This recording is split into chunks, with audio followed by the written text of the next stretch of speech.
Cowboys get George Pickens, receiver, of course, and a 2027 sixth-round pick. The Steelers, who traded away Pickens, get a 2026 third-rounder and a 2027 fifth-rounder. Matt, what do you think about George Pickens now in a Cowboys uniform? I have some thoughts on this that I'm actually kind of excited to share as well, but I'm curious what you think about this addition in Dallas. Yeah, I actually wrote a recap piece on this for the site. Kind of went into way too much detail because I think this is a little bit of a complicated thing to unpack here because George Pickens is a little bit of a complicated player.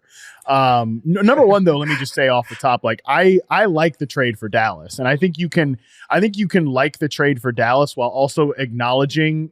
Honestly, I think it'd be stupid if you didn't acknowledge that there are some real risks with George Pickens, the player. I mean, Nate, it's funny because a couple of people were circulating this clip when the trade went down. When you and I talked at the beginning of the season, I think it was like right after week 4, I said that I think George Pickens is playing the best football of his career in isolation. Like he was just smoking man coverage and not really just on the George Pickens routes. You know, we think about these vertical routes, outbreakers to the sideline and stuff like that. He was winning on like quick slants. He was winning on like these stop routes, or he was really timing things well. I just thought he was playing great football in isolation and against some tough defenses too. Like I thought his film against Patrick Surtain in week 2 was really, really strong. Just obviously Justin Fields was still getting his feet wet and everything. It didn't really come into the box score. And then ironically, right after that game, of course, and against his now new team, the Dallas Cowboys, he has like one of his worst games in the season where he's loafing through routes, where he's not engaged with the process.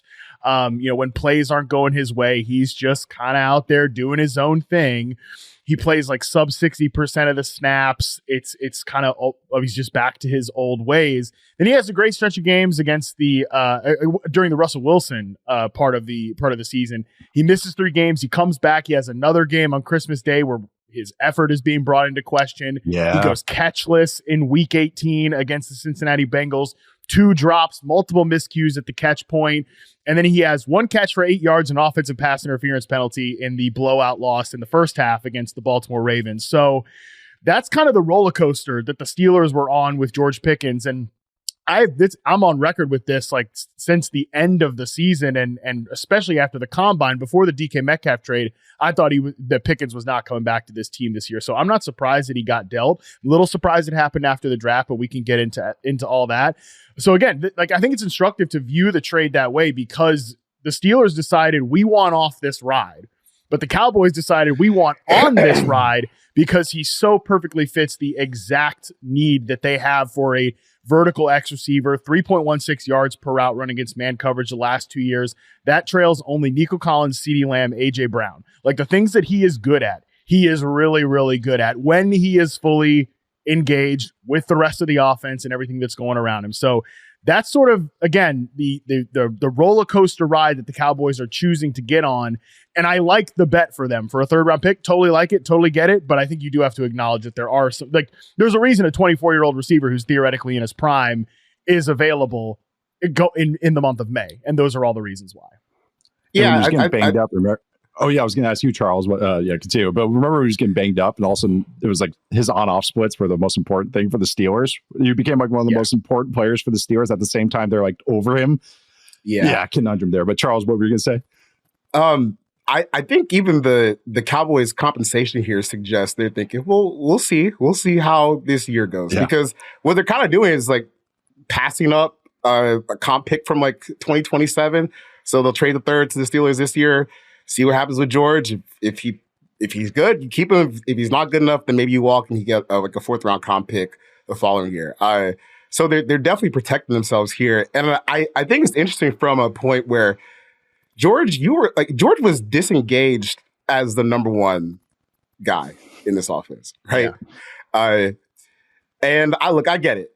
The offensive ecosystem was sure, maybe Justin Fields wasn't the right fit for you. Play a little better when Russell Wilson got in the lineup. But everything you said, Matt, I don't think anyone can deny that about George. Like the stuff that's funny, like where you see him flipping out and throwing DBs all over the field when he's not even a part of the play anymore. Like that's a part of the whole thing of being the experience. Built like the experience. You don't you're not like the most normal guy when the one DB's picked off the ball and you're in tackling range, but you decide to literally just fight his teammate and punch him on the ground instead, right? Yeah. So this all comes back together, and I'm really curious to see how he fits when the CeeDee Lamb is going to be the number one target, obviously. Like he and Dak can play forever. He's a better receiver than George. He's more dialed in. And also, as we saw in the draft, Tyler Booker pick, they want to run the piss out of the ball. So there's going to be only so many opportunities for George. Maybe there'll probably be higher quality opportunities, but will he be engaged enough to make the most of them? I don't know.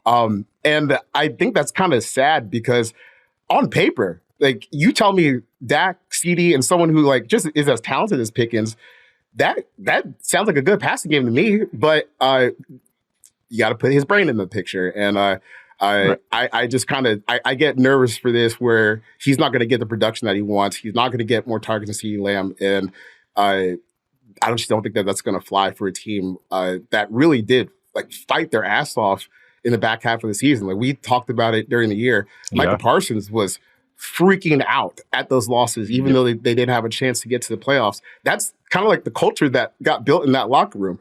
You better adapt or Micah might whip your ass, bro. And Dak's like that too. Yes. Like Dak rubs people the wrong way because he's so competitive. Like, because he's like, it's kind of that, God, I hate to use it, that Mamba mindset.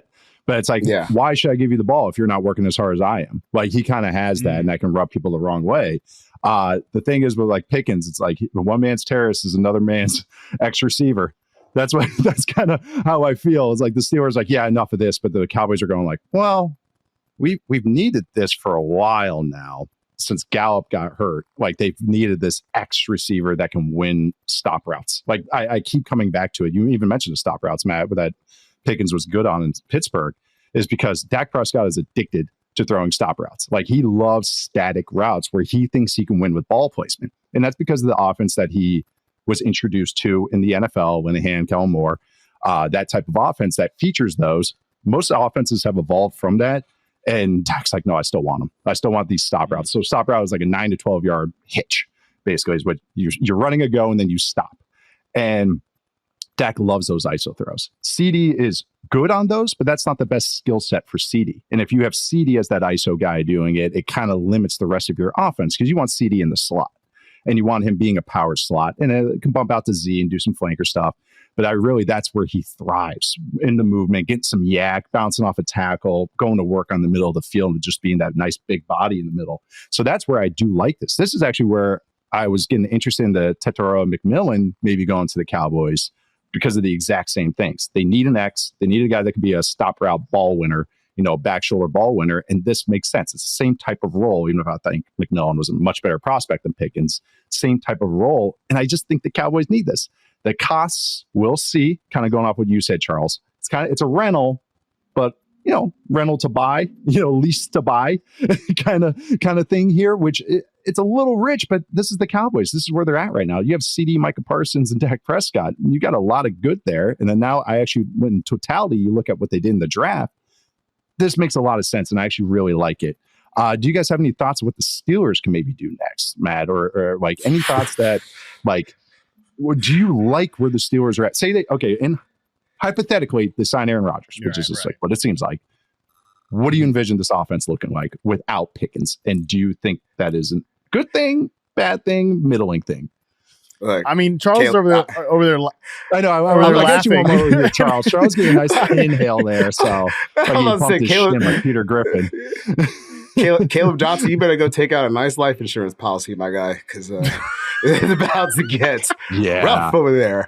But because I was looking at their depth chart after the trade, and I was like, man, if wide receivers weren't a part of football, I could maybe talk myself into some of this offense, because the offensive line should be all right. Hey, what happened to the not real football players, Charles? What happened? What happened to that? Language right now. I'm just saying.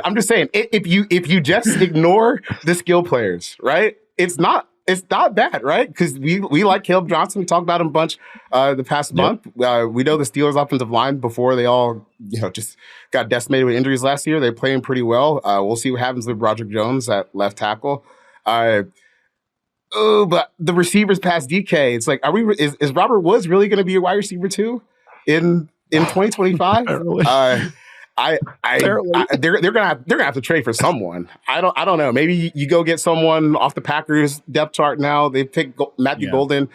But shoot, you got to do something, because we said last year. I remember last year when we were talking about the Steelers, we were like, "You're really going to see the seasons with Roman Wilson is like maybe your wide receiver too," and like you're right back to where you were. Although DK is better than Pickens, but still got to get Rodgers to actually sign. Like just chaotic offseason, really chaotic offseason. Yeah, I was gonna say Charles is familiar with the Arthur Smith, like the number one wide receiver in the Funky Bunch. Like that's what he had in Atlanta. It was just like we were replacing George Pickens with DK Metcalf. Pickens replaced Drake London in this scenario, and Drake London replaced AJ Brown in this like scenario. When we're looking at Arthur Smith offenses, like this is what it generally looks like. People talking about them signing like Keenan Allen. Dude, Keenan Allen's like one of the worst blocking receivers in football last year. No. They're not signing Keenan Allen. I don't think they're going to go down the Amari Cooper road. That doesn't really mesh personality wise either, or skill set wise. Honestly, like I think the Romeo Doubs trade potentially that people are talking about, that does make sense. Although he is mostly a kind of a straight line player himself. So we're kind of doing the same thing with DK Metcalf, but like a several tiers down version. So I'm not quite sure. Like I honestly won't be surprised if they just roll into the season with DK Metcalf getting 25% of the targets on a lot of these in-breakers off play action. And then everybody else kind of file in and figure it out. Like Robert Woods basically replaces Van Jefferson, who was mostly just a snap eating blocker. Like I think that might be what we get here. Which is fine for his role, but that's like receiver 4. It should be, not receiver 2 on an offense. I think the run game's gonna be sick. At least we got that. Run game's gonna be great. Some of the play action stuff will probably be fun with DK around those in breakers. But yeah, it's just like it's funny. It's like I understand why they moved on from Pickens, but then it's like, well, you need someone there. You need. I like Roman Wilson. Roman Wilson's slot only to me. That's how I look back at my evaluation. I watched. He barely played last year because of injuries. Slot only, and he's a feisty blocker, but he's not like a badass, go maul a guy down. So they're just, that Z spot is just missing for them. They're going to be in a lot of 2 tight end looks. That's what they like to do. Just missing that little something. I think the run game's gonna be fun though. You'll hear me in October talking about the run game as the Steelers steal a victory and then they finish the season 8-9 or 9-8 like they usually do. But we are going to actually get on to now our list. New faces and new places. Matt, you're going to bat lead off here. What was your favorite or most interesting new face, new place from this offseason in the NFL? Yeah, I ended up going with more coaches than I wanted to, just because I feel like it's more all-encompassing because there's a trickle-down effect. And I'll play the hits here, and I will say that my person I'm excited to see in a new place is Liam Cohen with the Jacksonville Jaguars, because it allows us to talk about a lot of different things here. I think you understood the assignment. Yeah, exactly. Again, it's the trickle-down effect here. Like, yes, I'm excited about Liam Cohen getting a shot as a head coach. I'm more excited to consider what he brings to this entire offensive ecosystem. Obviously, they draft Travis Hunter. Can't wait to see how they integrate him into the offense. I continue to be mystified, especially as people are starting to have fantasy conversations like, well, what if he plays like 60%? He's playing more than 60% of the snaps on offense, folks. That is what is going to happen here. And then for the rest of the players too, like where does Brian Thomas Jr. get deployed? I'm pretty curious about that because he was a guy who played kind of all over the formation, and Cohen's talked about this, not just the guy who was mostly what he was at LSU, which was a little bit of this like DK Metcalf thing that we're talking about, like the George Pickens, like the straight line X receiver. He wasn't that at all. He was, I've mentioned this stat a lot, over 10 yards per target on screens last year.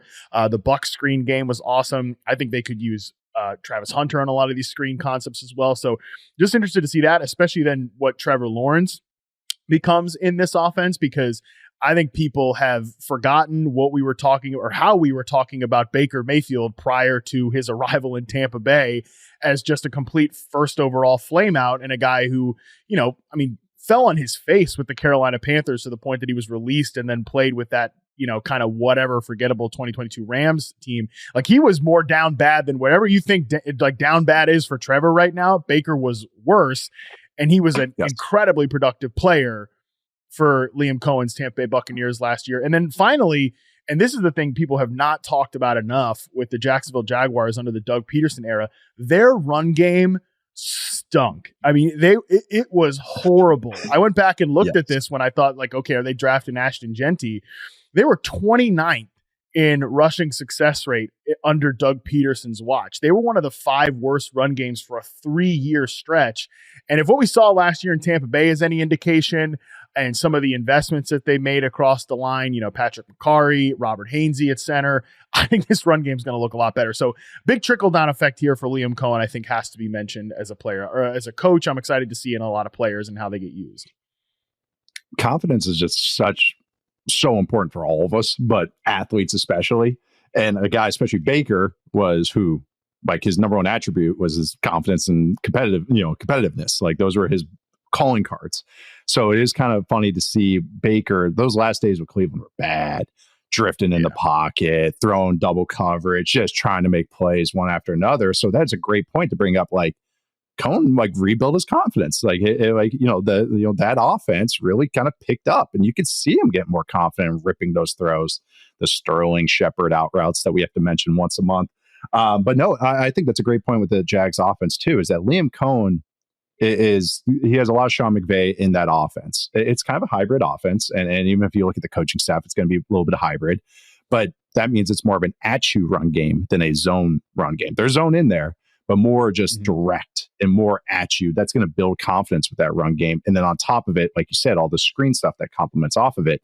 Why I bring that up is that I just always thought Doug Peterson, who is a true Andy Reid disciple, meaning it's old school West Coast, meaning the run game is finesse, meaning the run game is more about splashing water and tricking you and using speed and everything. So there's just a philosophy change here. And I just like, it might not always be pretty. I wish they got one more lineman. I did like the Millen pick in the 3rd round, but it's just like maybe one more guy, but they're going to be at you. And I like that. It's not going to be as tricky. It's going to be like, no, well designed, and we have talent now. I mean, Brian Thomas Jr. and Travis Hunter, that's fun. That's sick. That's so much speed at receiver, man.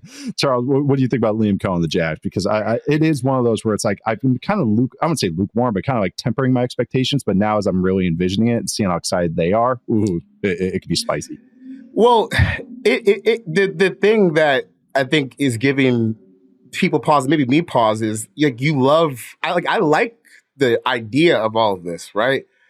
It was just the way it all got put together, where it got a little discombobulated in the last minute right before they hired, very Jaguars, they hired their GM like a day before the combine started, or he didn't have his intro press conferences like the day that we landed in Indianapolis. So little Jaguarsy to get to this point. But if as long as the offensive line is good, I think they'll have a chance to have a pretty good offense. Because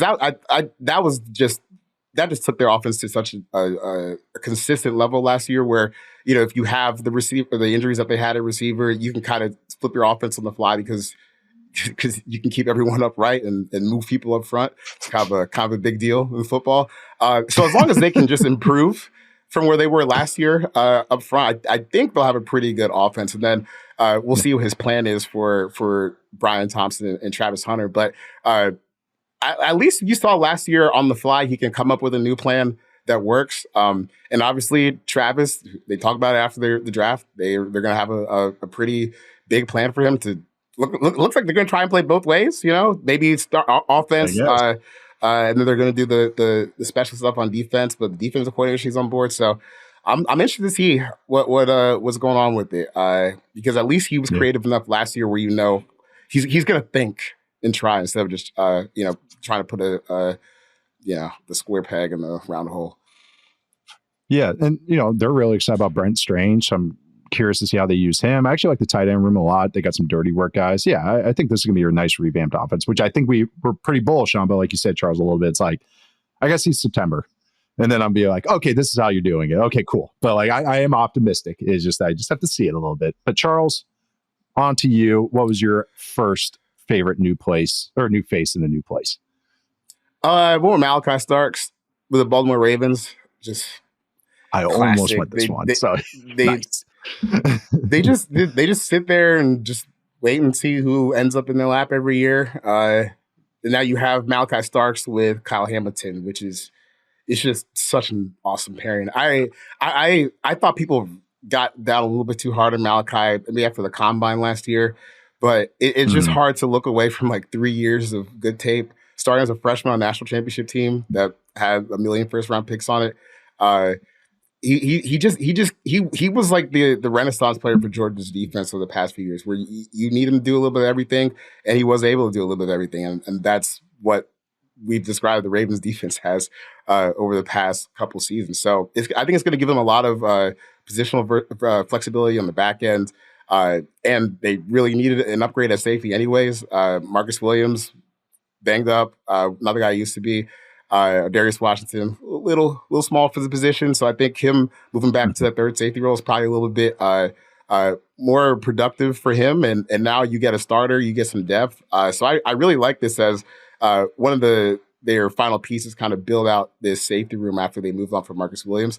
And if he plays well as a rookie, this should be one of the best defenses in football because they have guys up front. Hopefully Roquan Smith can bounce back a little bit from where he was last year, but the secondary should be like strap locked down. Yeah. And last year, and we brought this up a lot in playoff time, was their defense was so vastly improved. And they made the changes. Kyle Hamilton's in the back end. They talked about it a bunch last season, but it was really cool the last 2 months to see those changes. But then now, so they also were starting to run a little bit more dime, which is 6 DBs. And dime is great when you have two kind of versatile safety types that can do literally everything. Like that's nice. That's a lot of fun too. But also the 3 weaknesses, and you just mentioned it: Brandon Stevens, who got shoveled off corner, okay, or Darius Washington, who you just mentioned, and then Roquan Smith. In some order, those were their coverage weaknesses, and you could see them try to mitigate that a lot as the season went along. We're going to invert this coverage, make sure we're clouding this side. But the thing that Starks frees them up to do is, okay, we can. All right, do we want our Darius off the field? Okay, we can do that. Do we want Kyle Hamilton in the slot, or do we want Starks in the slot? Okay, either way, we can do that because they both can do that. Okay, then also that bumps up Marlon Humphrey to the outside again, so that takes a spot of Stevens. So you're not only, I always like the line that going from to not is good, but like going from to good, that's like 4 tiers of improvement, So I really think that just like, yes, you're adding a good player, but it truly is the trickle down effect of everyone gets to go in better roles. So yeah, that's pretty, I never thought this pairing would actually happen because I just thought Starks was so much better player than to go in the last 5 picks of the first round, last 6 picks of the first round. But it was one of those fan fiction things that actually kind of happened. So yeah, this is a good one because I think that this really made a lot of sense for where the Ravens are at. Should I go on to my first one? Like you, Matt, I cheated a little bit. I was going to say cheated. Just expand on the assignment. I used a coach to then talk about a unit, and that is Mr. Clint Kubiak with the Seattle Seahawks. Really, how I labeled this was Kubiak and the Funky Bunch, and then should be in parentheses of players, because I think they've given him free reign to get this personnel like how he wants it, and I'm kind of digging it.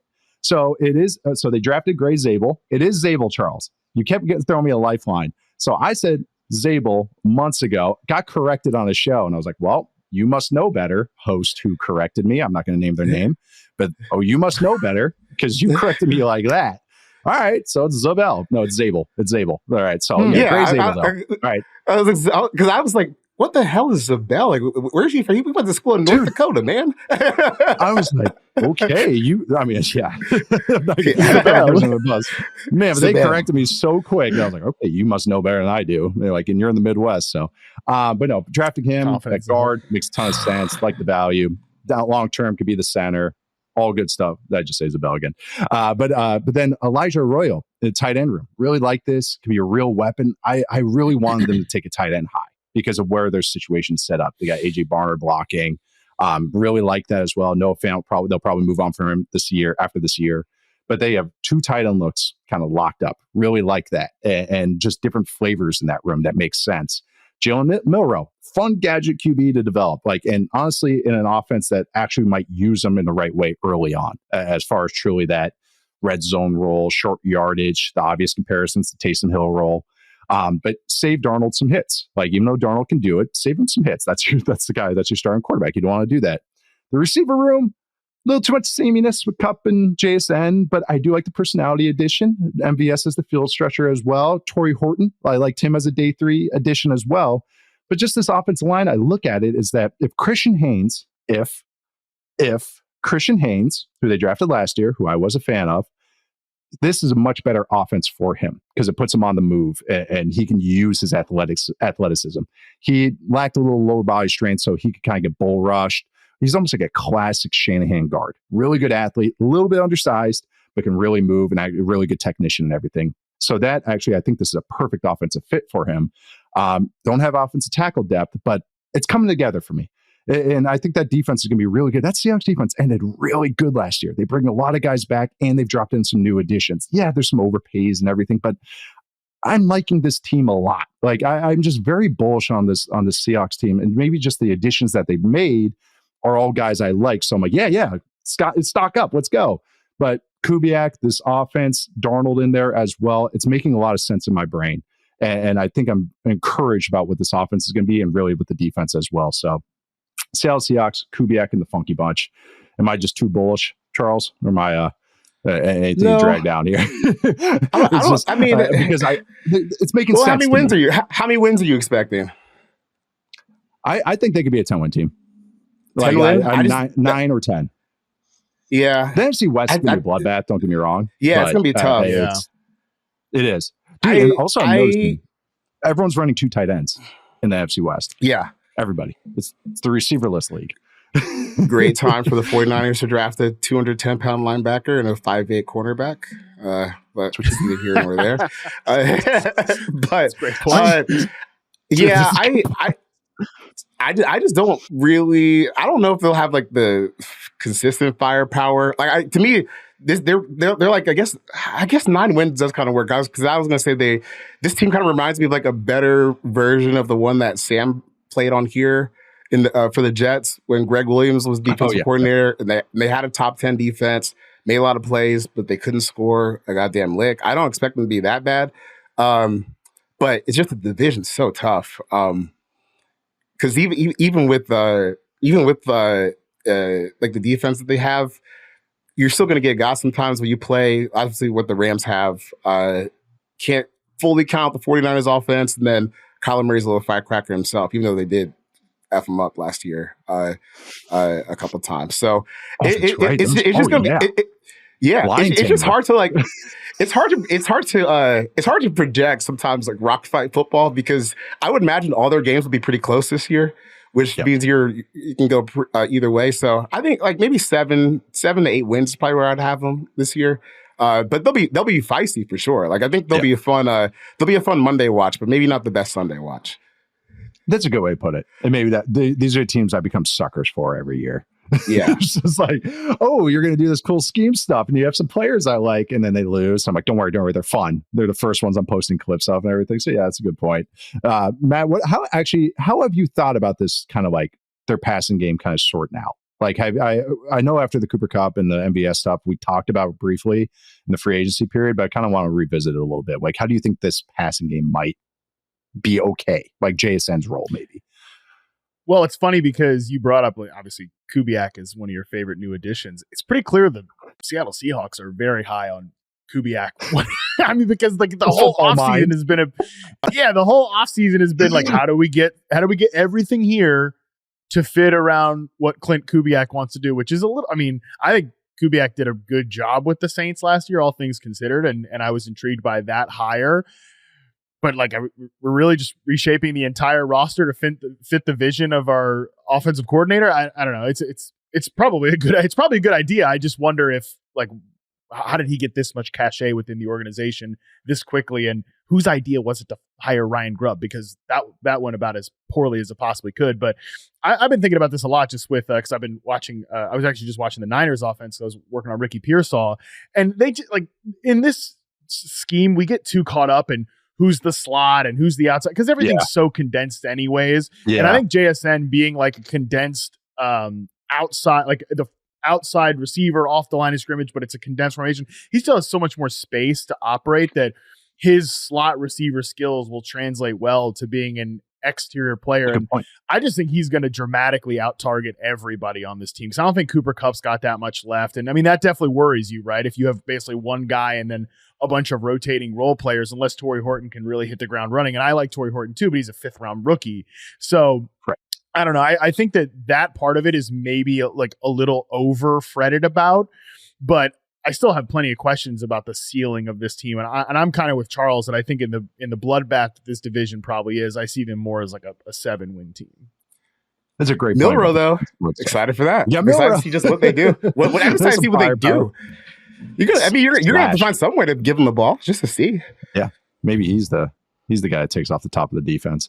That's a great point with the condensed splits, though, because it's just like a bunch or a stack split. I mean, that's what it ends up becoming. So, like, yeah, that works totally in JSN's favor. And his numbers on the outside have always been favorable, or at least good, above baseline. Yeah, so he's good. I'm not worried about it. It's Kupp on the outside that I'm like, no, never, never do that. So,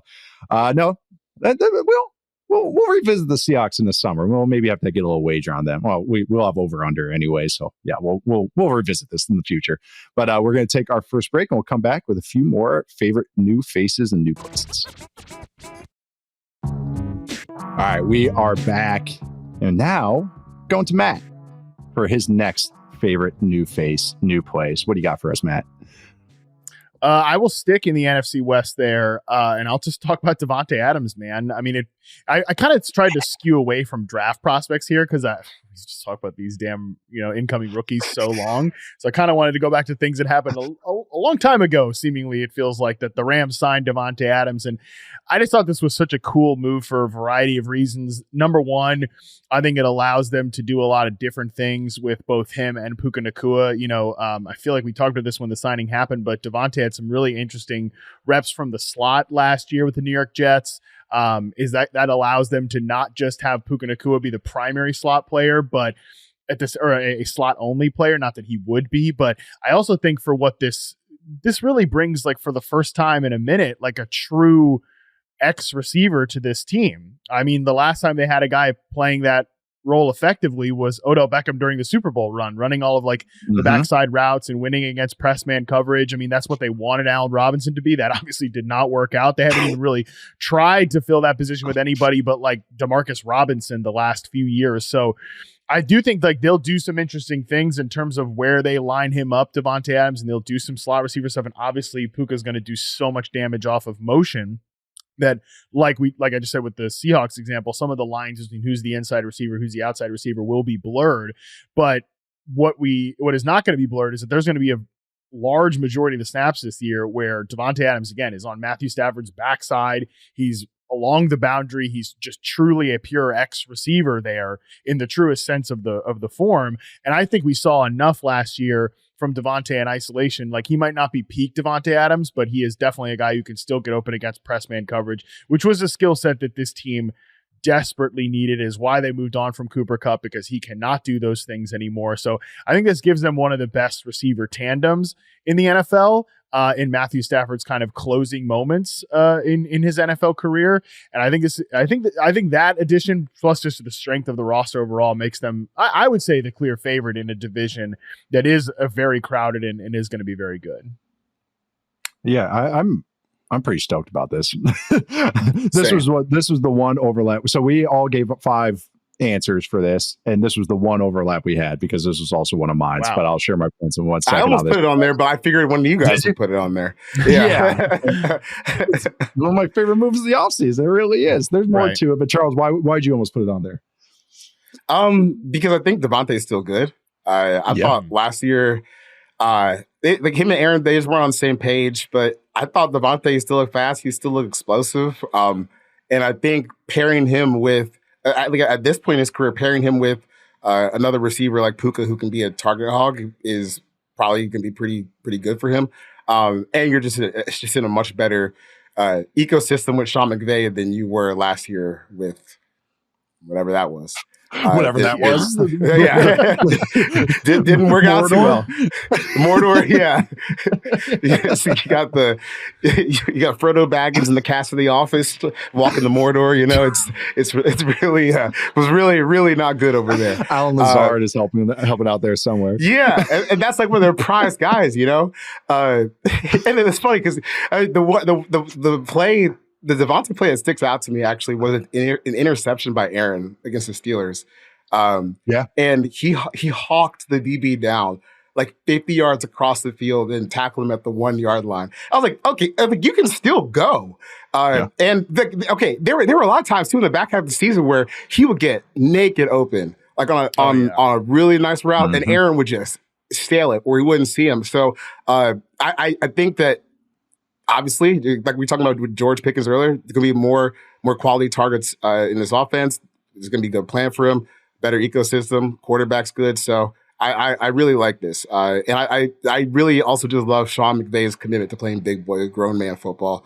And this is just another step in the right direction. I know. NFC West, man. It's just gonna be fist fights. I mean, it really is. It's gonna be. I'm very excited about it. No, this was almost one of mine because it just fits everything you guys said. It's the X with Puka as the Z. I think Sean McVay, that Terrence Ferguson pick, indicates a lot too. Is that he wants to be a 2 tight end team. He wants to be a 12 personnel team. They use 12 personnel 15% of the time last year, which was the highest rate since 2020 for them. Parkinson's their blocker. Davis Allen's a nice athlete. Higbee is Higbee, nice balanced tight end. But then you got Ferguson, who runs like a deer, and he fights as a blocker, but he is the Cooper Kupp replacement in this offense, much like all that discussion about Bowers there last year. Ferguson's kind of the diet, the Coke Zero version of Bowers. But I just like these additions. They got the speed guy in Tutu Atwell if they want to run a shot play. They got Jordan Whittington as the dirty work guy. The O-line, I love. They got bullies on the O-line. They're going to dictate defenses. They're going to go 12. Their defense is to say, hey, what personnel are you going to try out there? Oh, you're going to go nickel? Okay, here comes duo.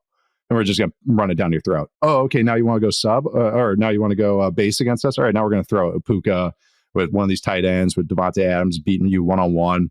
I brought up the stats. I won't reiterate them now, but when this signing happened, it made sense too because the Rams had struggles against man coverage last year, or Stafford did. Devontae Adams was still like a top 18, 15 receiver against man coverage last year. So boom, nice little fit there too. So yeah, this made all the sense in the world. I didn't like Devontae with everybody. And I still like him a lot. Like he's like a 2A in my brain right now. But now it's like, you get him with this offense. It's like, yeah, that makes total sense. It's absolute sense, role, fit, everything. So yeah, this is probably why all three of us probably wanted to have this one on there because I think we're all excited about this edition and the Ferguson edition as well. All right, Charles, what's your next one? I'm gonna keep it brief because we touched on it earlier. But just Travis Hunter finally getting to the NFL. New face in the league. Yeah, I mean it's just I would not. If I were advising him, I would tell him to pick one, offense, defense. It's too much to remember, too much work during the week. You're getting paid like real money now to try and do this for the next decade. Let's think about this. But as someone who is not advising him and someone who likes watching football, I am pumped to see him just try and just see what this ends up looking like. It's just something we haven't really seen before. Like we've seen guys who have like Dion had a season where he had like 400 receiving yards, but that was by far his career high. So you haven't really seen something like this since like guys like had second jobs, and they were coming back from the war. And platoon football wasn't implemented yet. Yes, because I was looking. I was like, who are who might be like the last like true two-way player that was actually like good? And it was like Chuck McNark who was the All-Pro at center and linebacker for the Eagles in like 1950 something. So, All-Pro center and linebacker. Wow. What did he weigh? Like 245? Like what are we talking about? It was like 230, 240 something. Yeah. I think it was like 230. Yeah. So what make him a pretty big linebacker for back in the day, Yeah. So You ever seen I Dick just want to see him Butkus' try. film Yeah. in the 60s? Because Dick Butkus is like 6'5", 260, playing Monster. Mike linebacker in the 60s. It's snuff film. Terrifying stuff. Yeah, it shouldn't Yeah. be fair, but sorry. Like honestly, I've watched some Dick Butkus stuff, and I was surprised that he was able to be as lively as he was towards the end. You know. Yeah. Yeah. Because it got violent out there. But yeah, I just want to see Travis Hunter try, just for the spectacle of it. So I hope it works, but we'll be seated for all of it. I like this. He graduated today too. So congrats Yeah, to shout Travis out. Hunter. Two-time academic All-American. You know, we got to note that too. So the mental load's a lot. Like that's just. Look, he's gonna try. He's gonna work his ass off. He's going to work his ass off. That's why I love him. He's a football genius. Like you can see it, how he plays. Every time he talks about playing both ways, he brings that up about like, yeah, I don't have to go to school anymore. So you got to sleep for 8 hours, and all the rest are just football. I'm like, I don't know if I totally buy that, but I might like 90% buy it. It can be sweet. It could be really, really cool. But it's one of those where it's like someone has a boat. It's like, I don't want to own the boat. I want my friend to own the boat. Yeah. And so it's like the Jags own the boat. Let me see how you use it. I'm gonna check it out and ride it once in a while. See how it goes. So, no, I like that a lot. I think we're pretty bullish. I wouldn't say bullish. Pretty excited to watch the Jaguars this year. Everyone should be. All right. Just to see what it looks like. It's gonna be fun, man. It's gonna be fun. It really is. All right, I'm gonna go with my next one. I'm using a player to kind of launch into my whole spiel here. I'm going with Joe Thuney to the Bears. Just let's get an adult in the room. No more half measures, Walter. No more. Just full. Let's finish this. So an actual leader in the room with pedigree, with an actually good player. And I know everyone's image of Joe Thuney, because they only get spotlighted this when they watch in the playoffs, is him getting massacred at left tackle. No, this is an all-pro guard who barely misses time, had all-time type of captain leader, but also because this has been like the Falcons pass rush for the Bears. This team has not had a workable center since Olin Kreutz retired. So Olin's gone. They signed Drew Dahlman, but Joe Thuney can play center. If they have an injury, Joe Thuney can play center. We have answers. The Bears, answers on the offensive line. I'm just like so proud of them for actually doing this. But you got to shore up the middle. Your quarterback's sub 6'2". It's just physics. Sean Payton had Drew Brees for years. And guess what the Saints always did? They made sure the interior of the offensive line was good.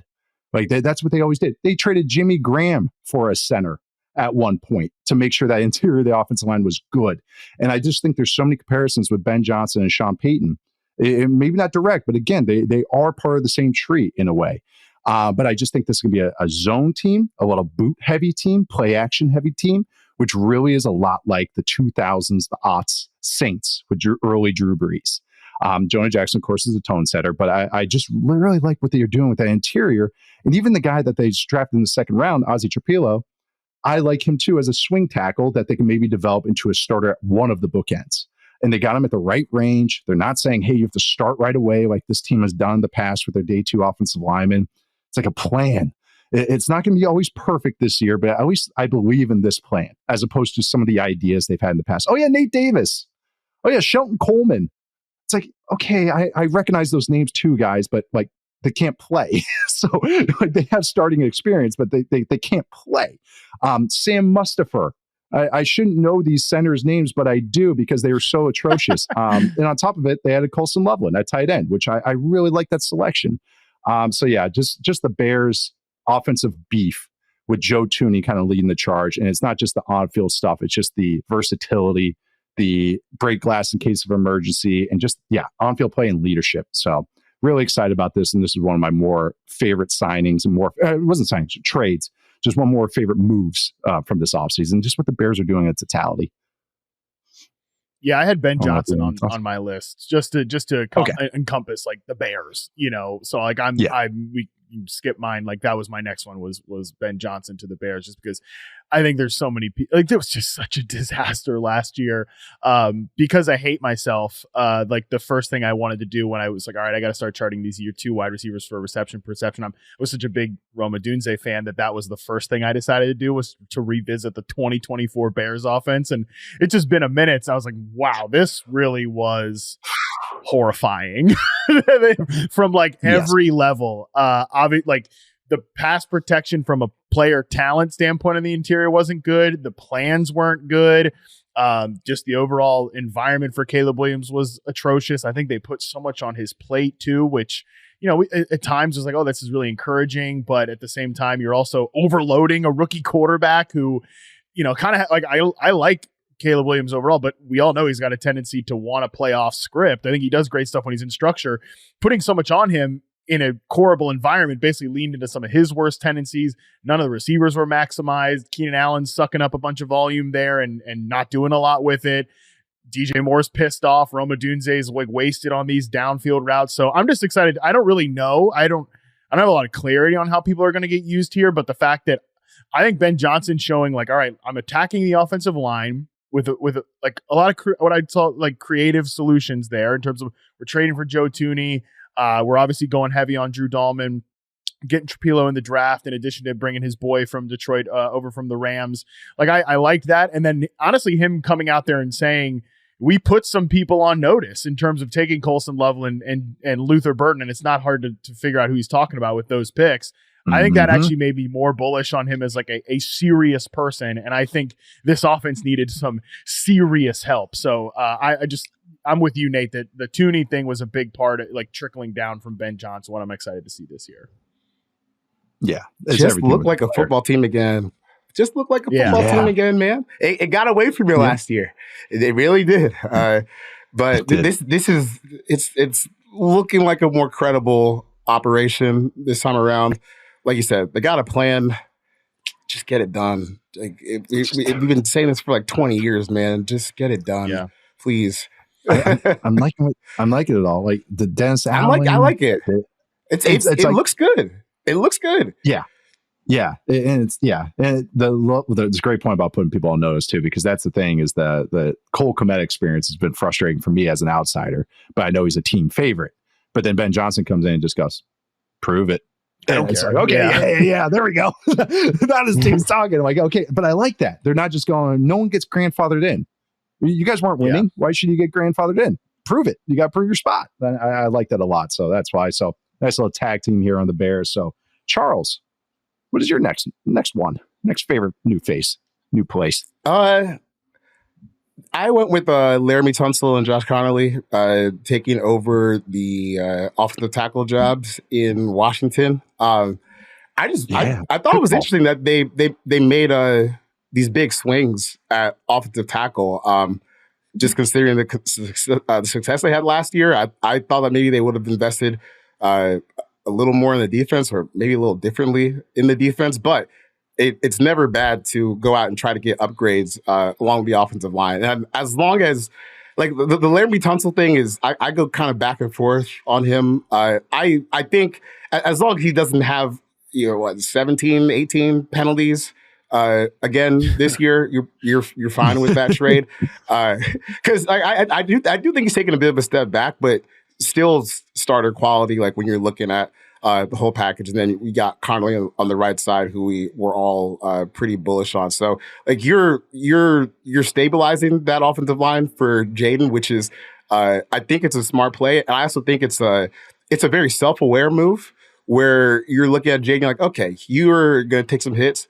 You're going to take some risks. So maybe we can use some assets just to raise the floor here a little bit, so you're not living on 3rd and 4th down as much as you were last year. I think that's probably always going to be a little bit of the Jaden Daniels story, but at least you just have just a little bit more stability, and obviously the run game is going to improve too. So, like anytime you have a young quarterback that is obviously that talented, improving the offensive line, coming out of the season, I didn't see them like making 2 huge moves like that, but I think it makes sense, and I think they're going to be better for the long haul for it. Yeah, the Debo thing was like, okay, I get it, but don't it's just like, all right, don't just eat your candy. Like you need some vegetables. And it was great. Okay, Tunsil thing, like you said, it was like, okay, good. But then the Connolly thing, I was like, good job, Commanders. Good job. Not just going, well, Cliff will scheme it up. Jaden will make us right, as a lot of execs and personnel decision makers will do sometimes, and go, well, we got to shore up this. No, keep your strength to strength, and also just make your lives easier.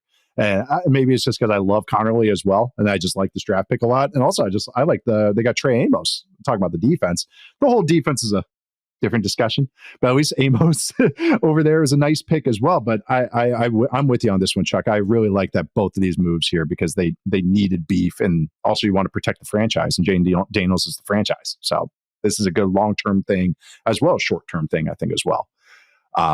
Probably go on to, Matt, since we tag teamed that last one, why don't you take the lead here on your next one? Because I felt like I co-opted that tag team, that one. So what was your next new face and new place?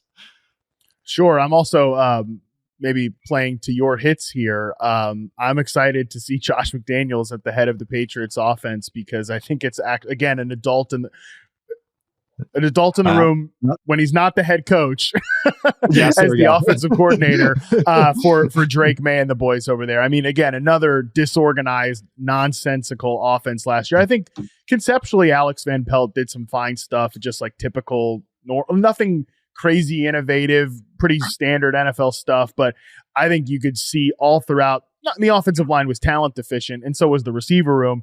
But the details also sucked at both positions. And I mean, especially at wide receiver, there was a real just lack of cohesion, lack of coaching. And I think a real problem in terms of putting guys in their proper positions. I mean, I know, again, I bring up Jalen Polk all the time, but you can't tell me that wasn't a pretty significant coaching issue there.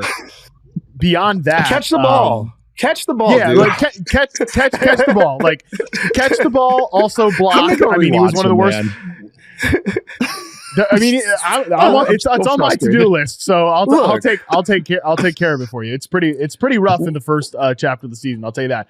But anyways, just again, I think having somebody who's a proven offensive coach here and Josh McDaniels is good for everybody involved, specifically Drake May. I mean, Drake May's already talked about like being excited to watch that Cam Newton. He was excited watching that Cam Newton offense, what they can do with like the quarterback run game. That's pretty exciting. Yeah. You have some receivers in here who can separate. Shoot, even like his first year with the Raiders, again, I think McDaniels having too much power as a coach and any personnel decision is a proven terrible idea at this point. But that offense still like put defenses in conflict with having Devontae Adams and like a power run game behind it. Josh Jacobs leads the NFL in rushing. So the second season, we can just, whatever it was, like we can just skip past that. But overall, I'm very confident this is going to be a good thing for the quarterback.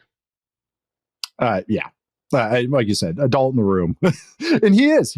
I'm telling that Cam Newton, Josh McDaniels marriage for that one season is one of my favorite weird offenses that I've watched since I've been in media. Just because it was just such a hybrid, very pro style, very traditional NFL offense with Cam. And it was just like some Cam sprinkle magic on it with his rushing ability. They'll always have that Seahawks game. If you guys remember that. I don't know if it was Monday night or Sunday night. Dude, he looked like a Hall of Famer, man. Good. I thought he was back, so all the way back. Yeah. But Drake can do that. Like May can handle not maybe all the in between the tackle stuff that Cam Newton could. Not a lot of quarterbacks can ever do that.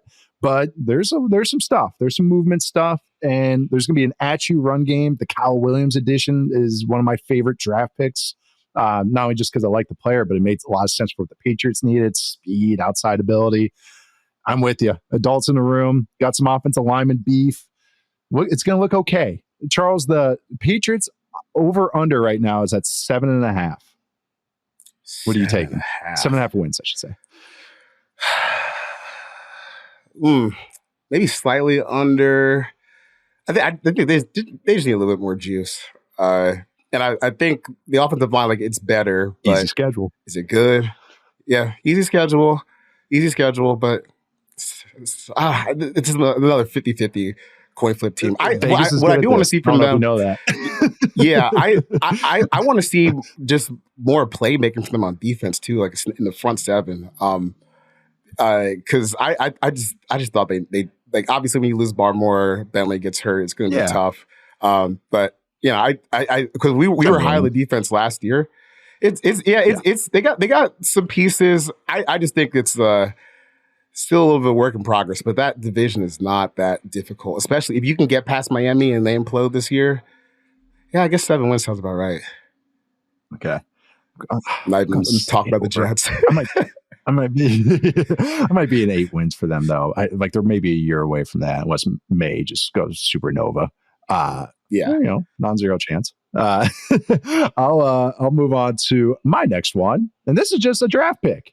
It's a draft pick it was actually another one of my favorite draft picks, and that's Mykel Williams to the 49ers. And talked about it a ton in our draft shows, that I just like this, and I think that the 49ers needed this. They drafted some smaller players as the draft went along, but their first 2 picks with Mykel Williams and Alfred Collins, this is, again, no more half measures kind of thing. Enough is enough. Because even I knew this defense dropped off, especially run games. Yes, they had injuries. Dre Greenlaw wasn't playing. You're relying on Devondre Campbell. I get all that.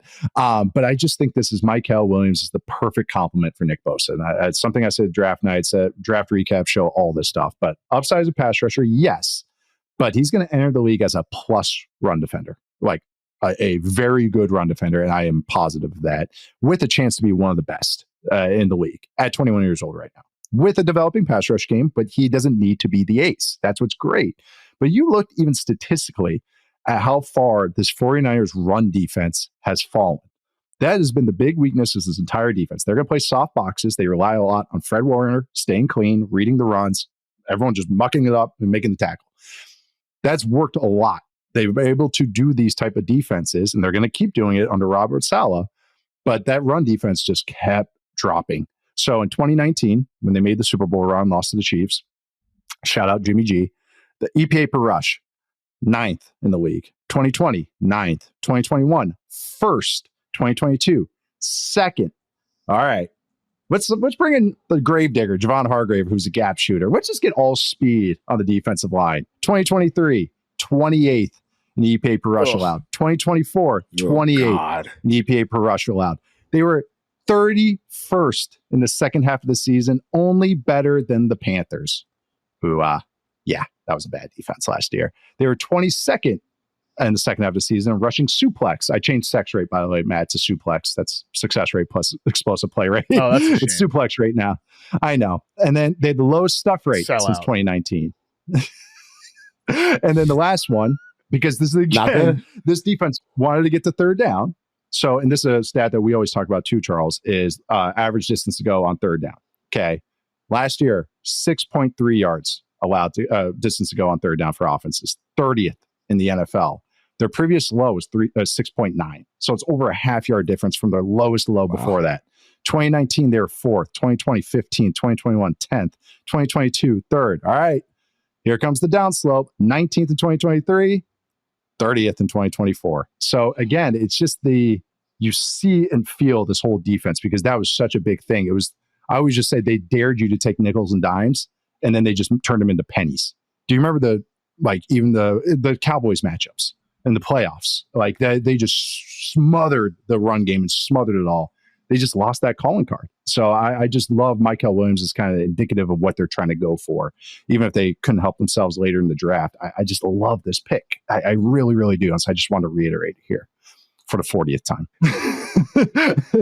So, yeah. But they also drafted. It's been a week. I know we talk about him a lot. Yeah. I know. So we can just move on again. I just had some stats this time to just kind of drop that hammer on. So Matt, what is your, actually we had one more overlap that we'll get to later, but Matt, what is your next new face and new place here? I think this is my last one. I think this is my 5th and final. Vikings interior offensive line, Donovan Jackson, Ryan Kelly, and Will Fries. Just because, I mean, in like one of them wouldn't be all that interesting, quite frankly, but all three together, I think, says a lot about what this team wants to be. A couple different directions in both run and pass game. I mean, number one, I do think they want to run the football, and I think they want to be a much more, I think they just want to be a tough, more physical team overall.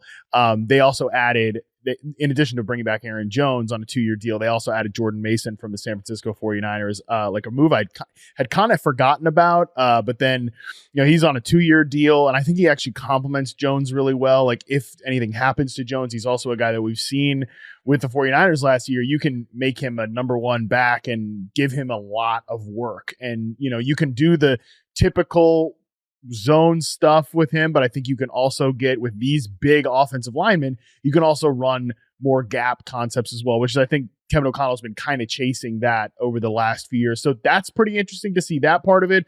But also, similar to what we talked about with Caleb Williams, they're trying to build that interior wall, like a comfortable. It was something they needed to do, and they even talked about it right after the playoff loss. Needed to make the interior offensive line better. That's going to be, 10x more important with JJ McCarthy under center now, who obviously is going to be the starter this year. I don't think this Rodgers stuff is anything to be concerned about. JJ McCarthy is going to start for this team this year, and having a veteran center and just a big offensive line in front of him is, I think, going to be pretty critical to his development. So again, in isolation, I certainly would have come in here and been like, Ryan Kelly's one of the 5 additions but all of them together, I think the collective makes this a pretty interesting thing to track for a team that won a lot of games last year. And I mean, we talk about this on the outside, like, oh yeah, they're probably okay taking a small step back. I don't think any NFL team ever is coming to be like, we're okay, we're taking a small step back. So I think this has been sending a pretty clear message all offseason to us. Yeah, like you said, 1, okay, good. 2, all right, you guys are really getting it. And then, 3, triples is best. That you get all 3. Triples is best. But that I love Jackson. I love this pick. I love what they're trying to do. This was so needed. Can't bring up those pressure rates with the Vikings again. But anyone that's listening to the show knows it was bad. Second half of the year was very bad. They were getting more pressure than everybody. It's an aggressive offense. They want the run game to be decent. That's again, KOC is a McVay Shanahan guy. Like, he wants that to be a part of this offense, even how aggressive that passing game is. It's also just who the best players are. So I think this is great because it's going to help out the run game, the Jordan Mason addition as well, and it's going to help out the young quarterback. But Charles, what do you like this with the Vikings too? On the free agency stuff, we were pretty happy that they're doing these moves on both fronts. Defense too. Well, because we saw what happened when all those guys got hurt last year. It became nothing. Like, that was it. The Rams sacked them 8 times, 9 times in the wild card game. So I think they had to do this. It wasn't watchable. They had to do this, and I think they made the right. Like, I think they made personnel moves that make sense and should work out. And I really like the Donovan Jackson pick, because if you think about the injuries they had last year, maybe you could kick him out of the tackle in a pinch if you had to, because that's what you did last year. So these moves make sense. And also, I think when you look at a quarterback who is kind of on the skinnier side and got hurt last year, it probably makes sense to just get some big boys so you can run the ball and protect a little bit better. And I think especially with KOC's scheme, they should rake in in the play action game this year at least. Yeah, definitely. And I always love the veteran center with the young quarterback. Like, I've always been a fan of that kind of battery to help out the guys. So that helps out a ton too. And they put a lot in the center with that. All right, Charles, actually, let's go to your next one. Your next new face and new place.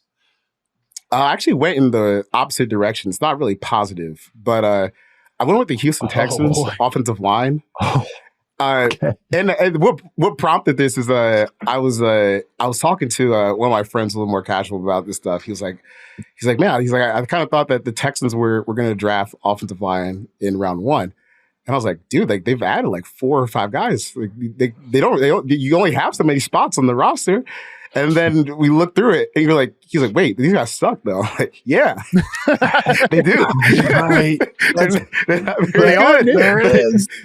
They are new. They're different. Because we got Laken Tomlinson, Ed Ingram, Cam Robinson. It's a lot of guys. So look. Here's what I'll say about the Texans offensive line. If Ariante Ursary can't start this year, it's over. Call it. Because he should be walking into a starting spot on this offensive line. Yeah. It's always interesting because the process is kind of sound, right? Like, they identified a problem. Offensive line wasn't good enough. All right, fire the offensive line coach, fire the offensive coordinator. We'll get a fresh face in here. We'll flip out Henry Tulsa for draft picks. Cool. And then you just added a bunch of like C, D level players. I don't understand how that's really going to fix your problem. Because even if the coaching is improved and maybe you're a little bit more sound in terms of what you're doing down to down, you still got to go out there and actually make the blocks. So I really just I fell on the rabbit hole where I was like, man, you just spam so many bad offensive lines instead of just stopping to think. And they did it so fast too. Like they acquired these guys in such rapid succession that I guess they must be high on them, which is a little bit different than I think how we feel. We just, our last point that Matt just brought up was we really liked how the Vikings upgraded their offensive line. The Texans signed 2 of those Vikings offensive linemen. Right. That dude, what? Like, what? And the other one was from the Seahawks. So if you remember earlier, talking about that interior offensive line. Who they drafted in the first round? His replacement, because they said, no, we can't do this again. And I mean, and again, there's noise with offensive line stats because context matters, but you can kind of get a nice little identifier how guys are doing in one-on-one pressure rates. I found that's the stat that kind of like shows like truly how you're doing when you're one-on-one. So they got rid of the guy, Kenyon Green, who had the 3rd highest one-on-one pressure rate, and now acquired the guards that ranked 1st, Ed Ingram, and 4th, Laken Tomlinson. And you knew what tackle ranked 2nd in the stat? Cam Robinson. So, truly, even if you say, okay, there's some noise there, bottom 10. We'll just call it bottom 10 in all these spots. Yeah. But like you said, if Ursery is not playing early, and I think he can, I like Ursery. Yeah, me too. You better be. Like, he absolutely better be. At least they got bodies, I guess. But the thing is they're just bad bodies. It's yeah. The alarming part is the alarming part, if I were a Texas fan, is they think they fixed it because, right? Like they're looking at what they did this year and they think that they fixed it. So we'll see. Maybe they're right. I don't think so because I've already seen all these guys play in the NFL for a very long time. Let's go. Cam Robinson drafted like 10 years ago, bro. Some new entity. We know he's not good. Bud. All right, I'll go on to my last true one, and then we have one last shared one, Charles, actually. So we went 13 of 15 not shared, but mine is Chip Kelly to the Raiders. Welcome back to relevancy, Las Vegas Raiders. That's really what it is. It's nice to treat them like a respectable team again. Yes, they haven't played a game under the Chip Kelly era, yada, yada, yada. It just feels different. That's signing, did I say Pete Carroll? Chip Kelly, signing Chip Kelly to a $6 million deal, getting Pete Carroll, having Tom Brady, having all these things with this offensive staff and this whole entire team. It's just this nice. I feel like I've just ignored the Raiders so much because I'm like, this isn't like going anywhere. Whether it's McDaniels, whether it was the end of the Gruden era, like it was just like, oh my God, what are you guys even trying to do? Now you get Pete Carroll. Now you get respectability. Now you get Geno Smith on this roster. You go to Ashton Genty. Yes, maybe you're putting the cart before the horse, getting a running back, but you're going with a coach that I think can get the most out of a talented running back with Chip Kelly. Raheem Mostert's in that backfield too. That was a terrible run game. Not at least more explosive. Even just some of the draft picks I like, the projects they took on the offensive line. This defense was decent last year, and I think it's a fun kind of merger of ideas with Carroll and Graham. Like that. I'm curious of how that will unfold as well. But they were 14th in suplex rate, 17th in EPA per play. So, like a middling defense or mid-tier defense that I think could be above average next year, especially, well, we'll see what happens with Wilkins, but a unique pass catcher group, explosive backfield. Chip Kelly's gonna have some fun ideas. Pete Carroll's Pete Carroll. Yeah. This was my favorite one because it just feels nice to talk about them again, to have I don't know if it's a 32 complete team set because there's still a couple ones out there that I'm kind of squinting at, but at least we got the Raiders back, so I just want to give this one a little shout out. Pete Carroll, Chip Kelly, fun little relevancy for the Raiders again in Las Vegas, my adopted hometown. I like that you brought this one up. I thought about trying to find a way to talk about the Raiders because I had kind of a similar feeling that, man, just look at like the recent most notable people attached to this franchise. Like John Gruden, I mean, especially now, is just like basically a cartoon character. Josh McDaniels is, as I said, I mean, like a joke. Everybody hated him in that locker room. And then Antonio Pierce, like he was like the meme of the, dinosaur tough guy football coach that just doesn't, it's like that was, or even maybe more so, you just the meme of the interim head coach that catches fire and then team makes mistake, keeps him on, and it goes like as bad as it possibly could go in the second season. So it's just like whether this all works out or not, they at least have some serious people attached to this organization right now. And I think keeping Patrick Graham was a really good signal of that, Pete Carroll's not just coming in here like, oh yeah, wiping everything clean. Like, no, there were some good ideas on the defense. Let's keep that around, and interested to see what they look like on offense. I mean, that is, you said it very well. An interesting group of pass catchers. Definitely does not fit the typical, like, this is your X, this is your Z, all that stuff. So how that fits together is going to be fascinating. No, not at all. Which is cool. I think it's cool in May to theorize about. We'll see about it in practice. But either way, if I was a Raiders fan, I kind of feel similarly if I was a Bears fan with Ben Johnson. Like, if it doesn't work with Ben Johnson and Caleb Williams, like, just give up. And if the Raiders, it doesn't at least, like, I don't know what you want to define as work. Like, they're in the same division with Pat Mahomes. If it doesn't work with these guys, like, just give up. It's probably never going to work. It was interesting to see Pete keep him on because they haven't, because that's not really the style of defense that Pete is at all. But I think it goes to Matt's point where Pete's looking at it. He's like, all right, well, he's got some good ideas. Work with the players, probably come up with something good.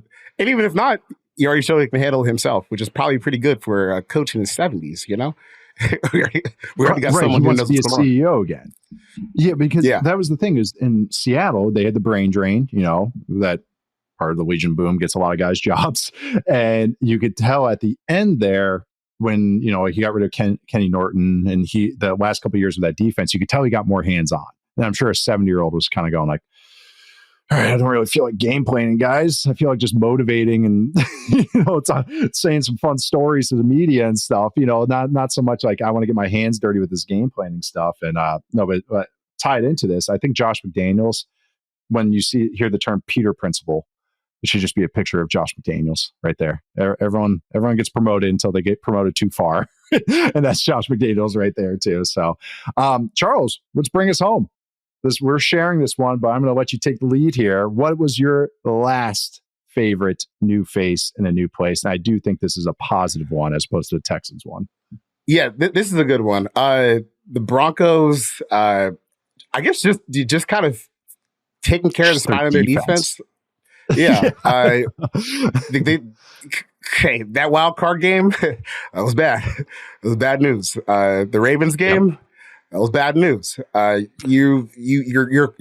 really close to having one of those truly like stalwart defenses, but as we saw last year, the top offense in the league could still push around like they were nothing. Yep. So re-signed DJ Jones to 3-year deal. You go out and you draft Jahdae Barron in the first round. He's going to be your nickel corner. You got Dre Greenlaw, Hufanga, the safety from the 49ers. So they saw what everyone else saw, and they went after it in a really, really aggressive manner. And I really liked even the Barron pick from a perspective like we got to get a little tougher because he's going to be someone that flies down and hits. And I think playing with PS2, pass it to him, is like the perfect situation for him where you don't have to think about any of that, bro. Just sit here, make some tackles, cover the short stuff, and everything else should be okay. So obviously the wild card here is Dre Greenlaw. He didn't really play that much when he came back. So we'll see. We'll see what happens there. I hope he's good. But man, if these guys hit and pan out and Hufanga and Greenlaw get back to players that we know they can be, if Barron hits, then this defense should really, really take off this year. Yeah, my bold statement right now on May 8th is that this is the best defense in the NFL this year. I am, again, this was one of my new faces, new places, same reasoning as you. Barron, Hufanga, Greenlaw. I mean, you just look at every level. The front is just a bunch of big maulers. Zach Allen, DJ Jones, John Franklin Myers. They drafted Savion Jones from LSU, who's another heavy-handed guy that can kind of kick inside on times too. Pass rushers, Nick Benito, Jonathan Cooper. That's real twitch and speed on the outside. Inside linebacker. Okay, Greenlaw is the question mark. He looked okay actually coming back last month. I was like, oh, okay, again, better keep bringing the guy's name up, but Barron Devontae Campbell. And he's a tone setter and everything, but he already had a quad scare where people were reporting that he got hurt again. So like, just get to September. Like, I want to see this. But the DB room, man, best corner in the game, PS2. Riley Moss is a damn good number 2 when he's healthy. Hufanga on the back end's a tone setter. And also, just like you mentioned, Barron, great scheme fit, can play man. He can cover tight ends as well. I actually think that's one of the best things he can do, which frees up Hufanga and frees up those safeties from having to do that. He's a good blitzer, but he can play man against receivers as well. And also, I didn't know this, Vance Joseph's cousin coached him at Texas. Should have made that connection at some point. Joseph, there's a Joseph on the roster.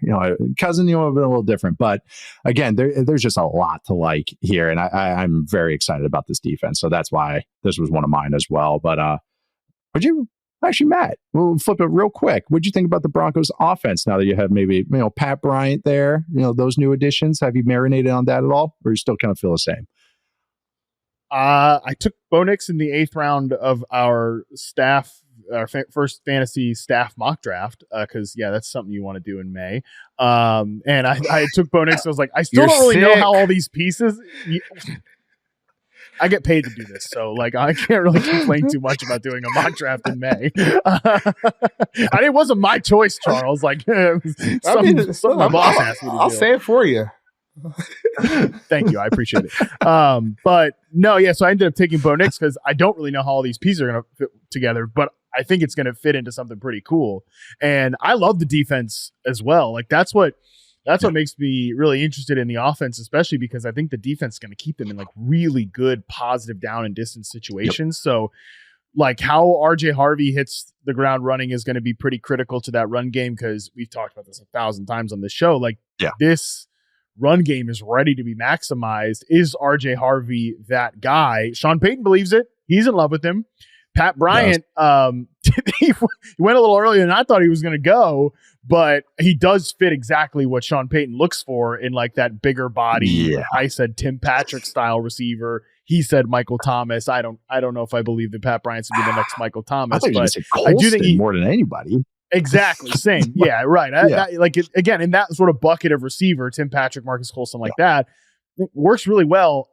Is this still just going to be Cortland Sutton and then everybody else is in his orbit? That's kind of how I think about it. So I do think from a fantasy perspective, I was let me just get the guy who's going to distribute the football here and do a little bit of the running himself, which will be Bo Nix. So I like how the defense is going to keep them in positive down and distance situations, because I was really high on those additions you guys talked about as well. Offensively, we'll see how all the pieces come together, but I do think the picture is going to be pretty good. Yeah, I think it's going to be the run. It's a run game defense, and plenty of passes and get dialed up with Bo Nix and Sean Payton. I'm more bullish on the Bryant pick, as I've kind of again, that's why I wanted to ask you, marinated on a little bit. Yeah. And it was just kind of this makes sense for you. Big body, good hands, tough blocker. Actually has more yak than I gave him credit for. Not just because some of the, he breaks tackles, man. He's really, he's something after the catch. So I think he's probably going to be a plus version of what they got out of Devon Vele last year. Very similar. He's a big body. Was mostly playing in he's bigger than Bryant, and he'll probably play a lot out of the slot, both those guys. So I think that's kind of how I viewed it too. Broncos, I'm bullish on. I just, that defense can be so badass. I'm excited. Good old line and a good defense. Yeah, you got me. Yeah, I'm going to be a sucker for that every time. We're going to take our last break, and we'll come back with a couple mailbag questions. Finally, we got some. We'll hear from you guys in a sec. All right, we are back. We're going to get to a couple mailbag questions. And a reminder, you can either send in those mailbag questions to football301mailbag at yahoosports.com or leave us that 5-star review on Apple Podcasts. And I swear we'll get to them, because now we're at mailbag time.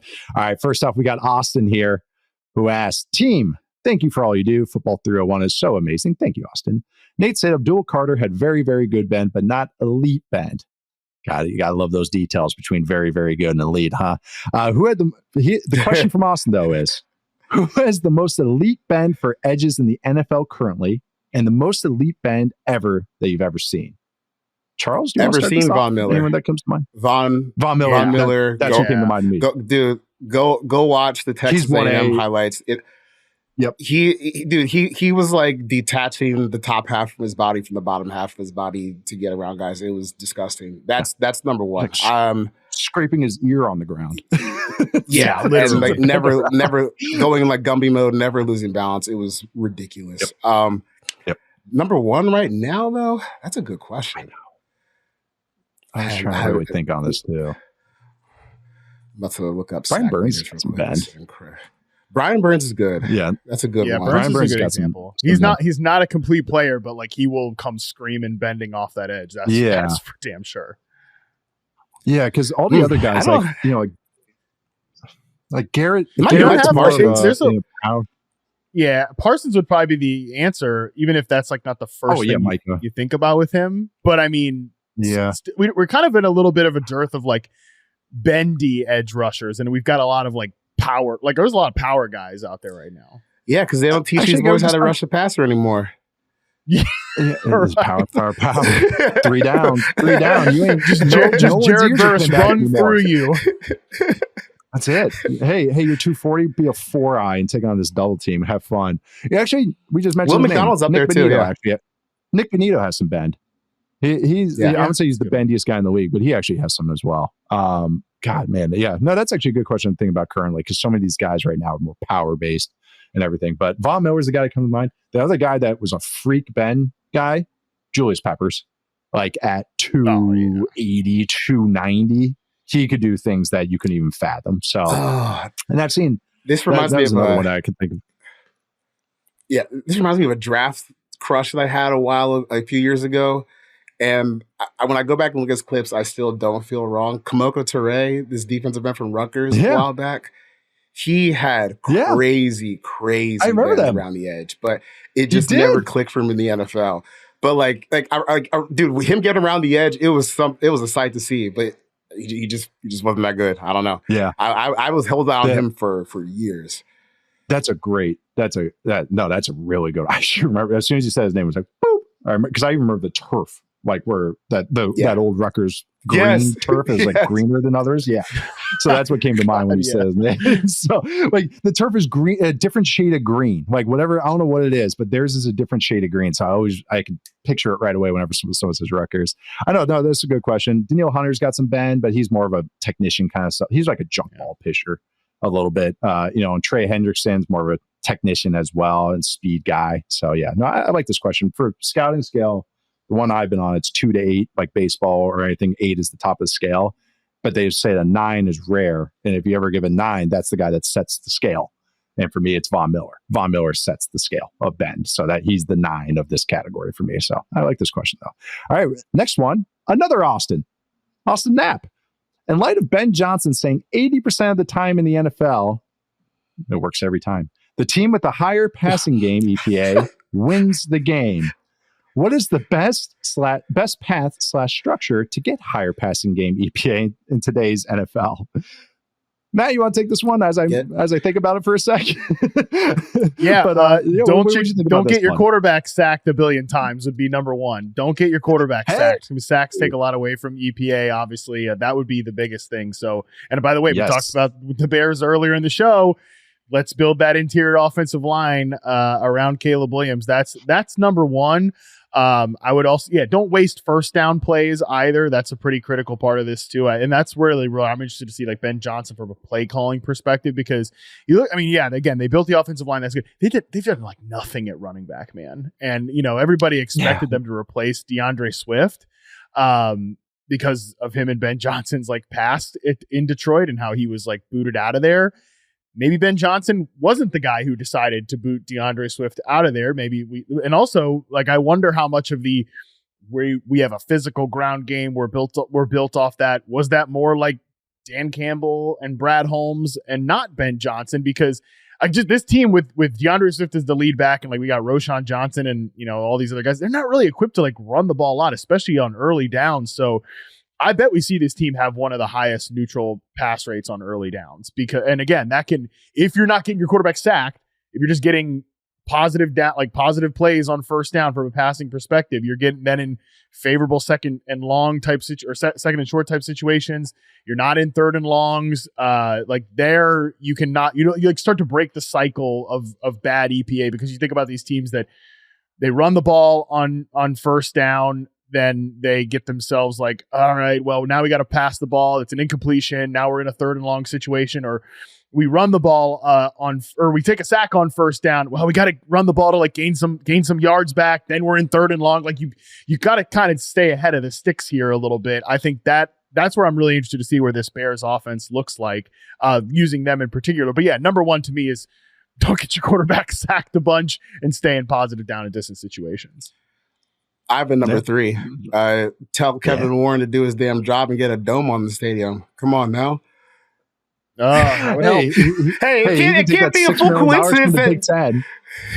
Yeah, I don't know. It can't be a full coincidence. This one team, they always suck on offense, always, and the field looks like crap, always.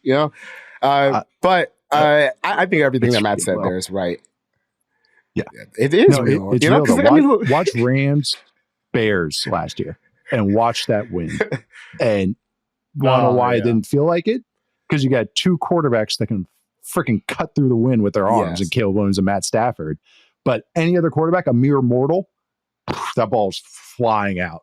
A Mitch Trubisky, that ball is out of bounds every single time. Like that's it. It's so hard to play there. And then on top of it, the grass sucks because the city of Chicago is in charge of it, so they can never upgrade it. It's just so that's a great point. Chuck is just there's park effects in baseball.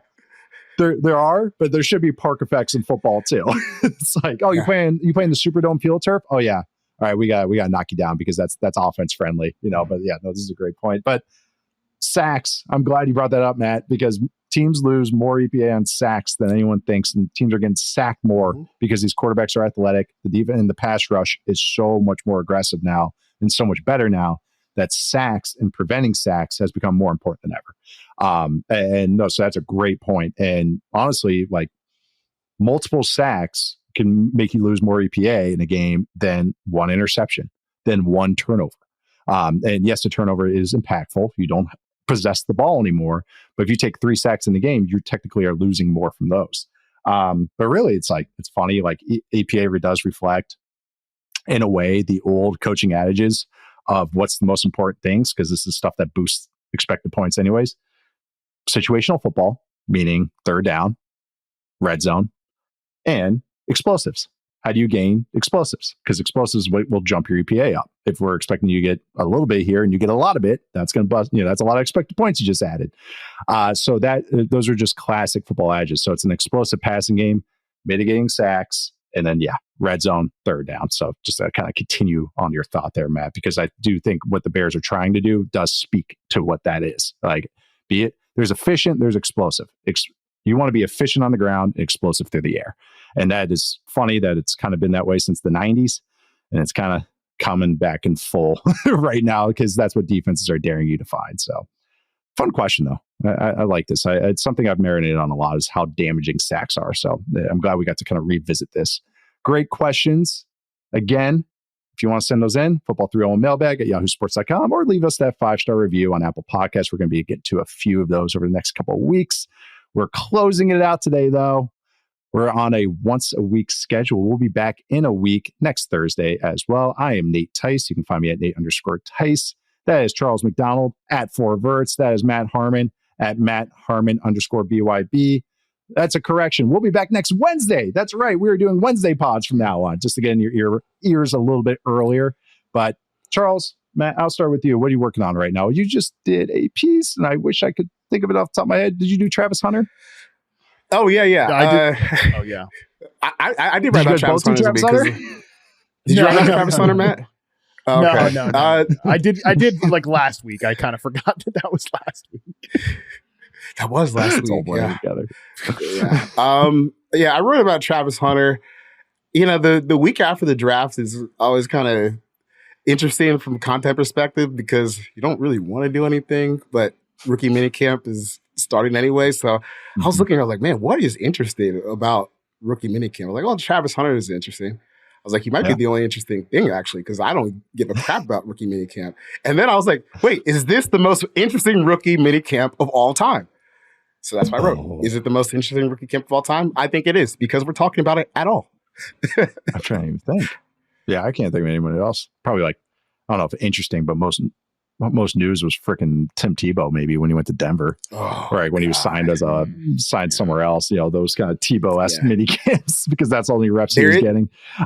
One of the ones I remember from when I was a kid that people cared about was people who didn't really get football were pissed that Chris Leak, the Florida quarterback, didn't get drafted. Yeah. And then he threw the football in the back of the offensive lineman's head like the first day of rookie minicamp. He got cut. Dude, he threw the prettiest spiral I've ever seen in my life. I'll go to the grave saying him and Warren Moon, prettiest spirals I've ever seen in my life. Matt, what'd you work on this past week? Yeah, I wrote the Pickens piece that I mentioned earlier. So if people just haven't gotten their fill of like the only interesting new, hopefully, fingers crossed, the only interesting news story that we're going to get in May, and go check more of that out there. Love that. Yeah, I'm glad we got the little synergy at the top of the show with that too. I wrote about Arch Manning. That was fun. He's good. He's got the goods. Spoilers. He's worth the hype. Not sure what draft he's going to go in, but he's very good, guys. I'm very excited to watch him next year. But yeah, had that too early, 226 big board. Make sure to check those out. All of that stuff on Yahoo. Make sure to check out everything Matt and Charles are doing. They do fantastic stuff. Subscribe to us, follow us, rate us, watch us on YouTube on the Yahoo Sports YouTube channel. Thank you to everyone behind the scenes for all the work they do. Thank you all for listening. See you guys next week.